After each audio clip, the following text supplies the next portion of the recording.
Now, in response to the announcement, Turkey released a statement a short while ago condemning the move, with part of it reading the unilateral attempt by the UAE to eliminate the Arab Peace Initiative put forward by the Arab League under the leadership of Saudi Arabia and also supported by the Organisation of Islamic Cooperation in 2002 is extremely concerning.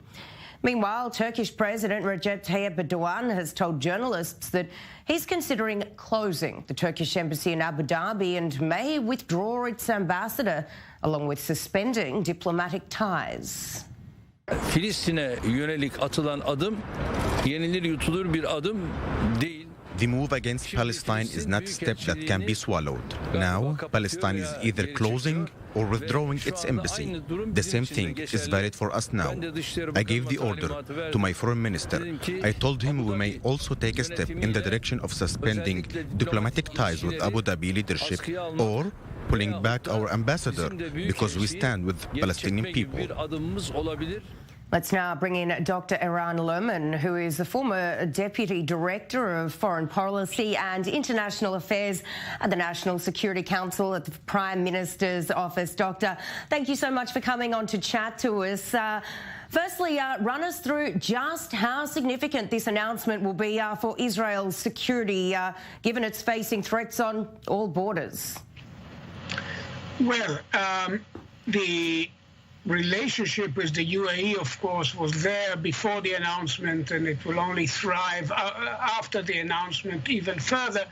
I think it is no secret that we even developed a relationship on security matters, certainly on intelligence matters, well before that announcement itself. And Yossi Cohen has been a frequent visitor there. Where it becomes very important is in the consolidation of what I have called some time ago the game of camps in the region. There is an Iranian camp, very well defined, very vicious and very aggressive. Hezbollah, to some extent, half grip on the regime in Syria, which is weakening the Iranian-related militias in Iraq. The Houthis, that's the Iranian camp. There isn't a Turkish camp. The Sarraj government in Libya, elements of the Muslim Brotherhood, Hamas in Gaza, all are under the, and of course Qatar, which has made itself an ally of Turkey. That's the Turkish camp. And in the far edges, there are the ISIS types. And we, when I say we, I say it now wholeheartedly. We, the forces Dr. Lerman, I'm very sorry. We are nearly out of time for this block, but we are going to continue this conversation with you shortly after the break. So if you could please just stand by and we'll come straight back to you. But we do need to go out for a short break. Thanks for staying with us. Let's now go back to our top story with an announcement on Thursday that the UAE and Israel will normalise ties in an historic peace agreement.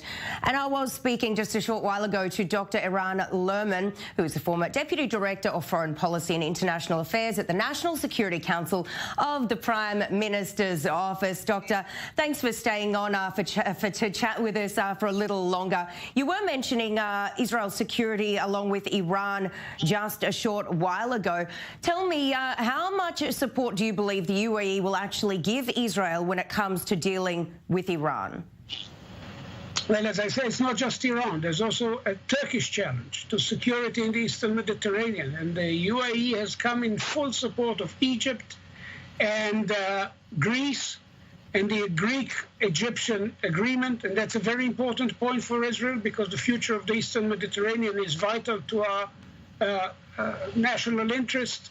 And of course, in facing Iran, it's not just a matter of intelligence cooperation. It's also a question of consolidating support internationally against Iran in the crucial struggles ahead on the question of the embargo and so on and so forth. Of course, the UAE is not an active military power. It is involved in fighting the Iranians in Yemen, for example, but it is not a major strategic power. They would rely on Israel's strength if we came to blows.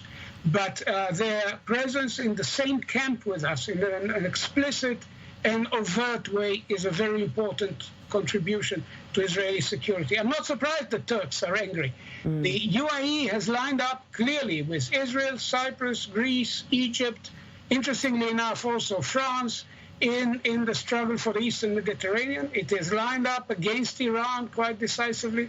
So this step basically politically and diplomatically complements what was already there. Tell me, what do you expect going forward? Staying on Turkey here, with Erdogan coming out just today to threaten to close these embassies and pull out diplomats. What do you think will transpire here? Well, as I said, this is not just about the Israeli-UAE agreement. This is about the UAE supporting Greece and Egypt in the historic EEZ delineation agreement on the 6th of August. Israel came in support of this on the 12th of August. The Turks are physically challenging this agreement by sending the Orosh Rais on a seismic mission in Greek waters. So we are in the midst of a very delicate, potentially explosive crisis in which the UAE is clearly with us and others on one side, and Turkey is on the other. And so this is not just about what happened in Washington, the tripartite announcement. This is about a wider set of issues. All right, Dr. Eran Lerman there. Thanks so much for coming on and for your patience. Appreciate it.